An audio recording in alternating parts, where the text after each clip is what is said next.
Grease lightning, bad Shakespeare, and jazz hands. After a brief and unfortunate flirtation on stage, I realized that my skills are better suited for something behind the scenes. As fate would have it, I had some success in some young playwrights contests. And with that validation, I pronounced myself a full-blown writer. I enrolled in a college with a decent theater program and completed the transition from role-playing nerd to drama geek. By the end of freshman year, I was rolling joints instead of D20s and initiating encounters with the opposite sex that did not require a check against diplomacy. My life was beginning to change. When I graduated college, things really started to take off. I moved to LA, hooked up with a Hollywood agent, and snagged a reasonably hot girlfriend.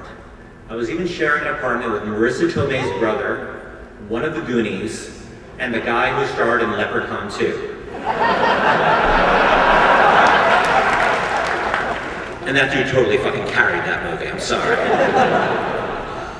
Now, I've been pitching around a script, an ultra-violent vampire movie, and the general response I got from the studio execs was, vampires?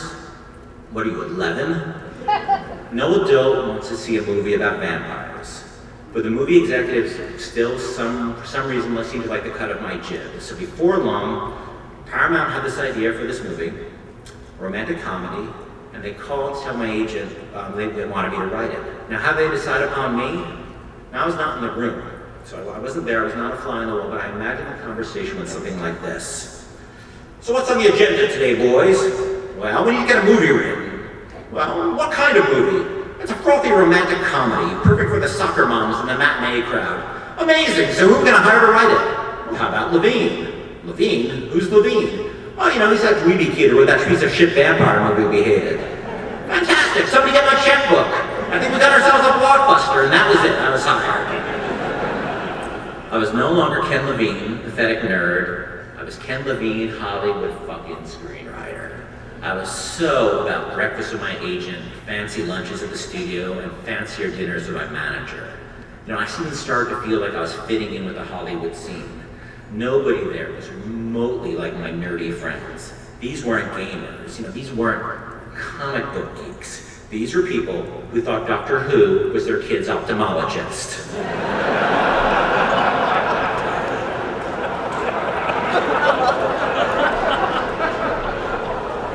And that fantasy role-playing was something that happened between a man and a very expensive prostitute.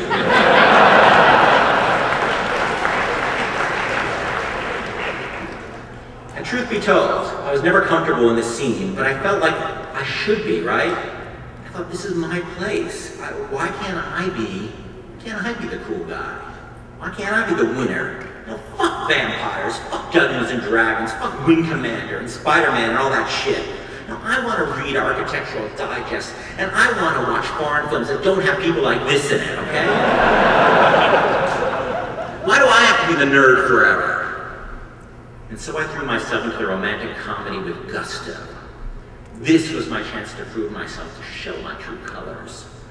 I could do more than vampires. I could breathe life into our plucky heroine and tug at the heartstrings of the soccer moms.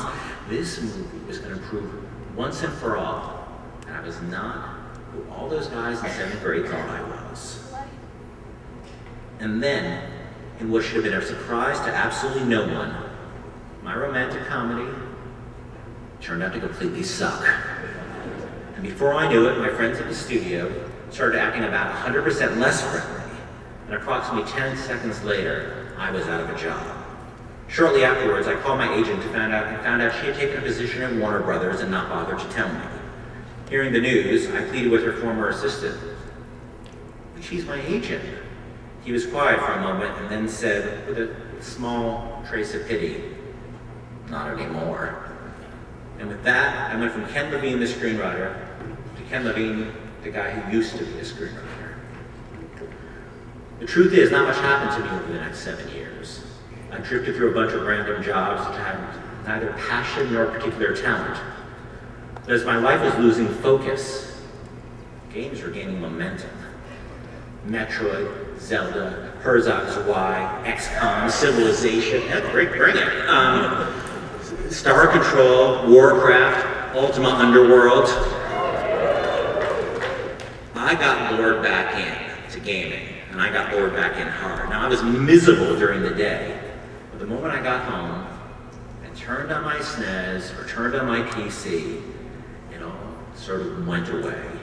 I was numbing myself, I knew this. I was no different than my neighbor who would go every night to the neighborhood pub, or maybe pop off to Vegas for the weekend when he could afford it. If I had my DS then, I would have brought it with me to work and snuck off quietly to nip into it during the day like a lush with a flask. And then one day, I had a revelation. I bought a lot of video games. Wouldn't it stand to reason that if I was buying all these games that somebody was getting paid to make those games? I ran down to the newsstand and picked up a copy of Next Gen magazine. I was right. In the back, there were ads for actual jobs making video games. I didn't even understand about what half of them were: QA manager, lead systems programmer. But then one caught my eye: video game designer, Looking Glass Studios. Now, it never even occurred to me that somebody designed these games. I figured they just grew naturally, and perhaps in a petri dish. I applied for a job at Looking Glass, the guys that made Ultima Underworld and System Shock. And a month later, I got a call from the recruiter, and a week after that, I was on a flight to Boston. The moment I walked in the door, I was just struck by this incredible sense of deja vu. My experience with working and with offices had come from consulting at American Express and Citibank. I expected rows of cubicles and miserable salarymen waiting for 5 o'clock to come. Maybe it'll be a little better than that, but still it was a job, right? Maybe through the fog of time, I've romanticized it a bit. But if what I remember isn't literally true, it was then, and it still is true in spirit. I saw guys shouting at each other in a friendly match of Soul Calibur.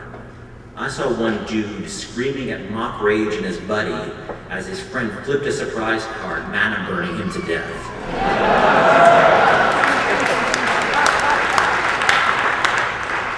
I saw 2 young women head into a conference room with a bowl of popcorn and the director's cut of Blade Runner on VHS. I saw game designers building levels for Terra Nova with the same geek intensity that I used to put into my own dungeons that I mapped out on pen and paper. I saw dozens of happy nerds at peace with themselves and each other, knowing that they had found a place where the things that once rendered them different and strange now made them completely and forever at home. Somehow and unexpectedly, I had once again found my tribe. And now it's 13 years later, and everything I owe to finding this tribe: my career, my home, my friends, my colleagues, even my wife. And after so many years of running from the very things I loved, it's amazing to come here, a guy like me, and see what Gabe and Tycho and all the staffers and volunteers have built in this place, and they have managed to bring so many of us together. We're united by a common element, but it is not the color of our skin that brings us together. It is not the shared political ideology, and it is not the country of our birth. No, what brings us all together to PAX is we're a giant bunch of fucking nerds.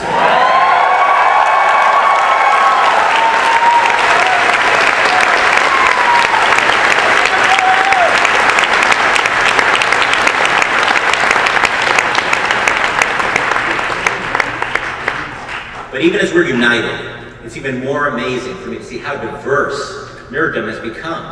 Now, he's here for the nerd core. She's here to pawn noobs in the Smash Brothers tournament. That guy, he's all about the female gamer empowerment panel. He's here to check out the guild. And that guy, he's stalking Will Wheaton.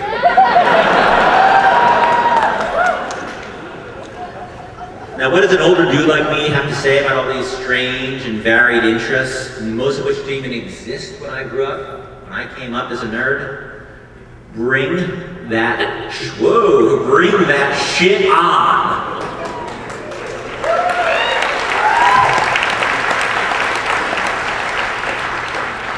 Thank you for listening to me. Thank you for coming. And thank you for letting me be part of your tribe. Now go and enjoy the fuck out of PAX. Thank you.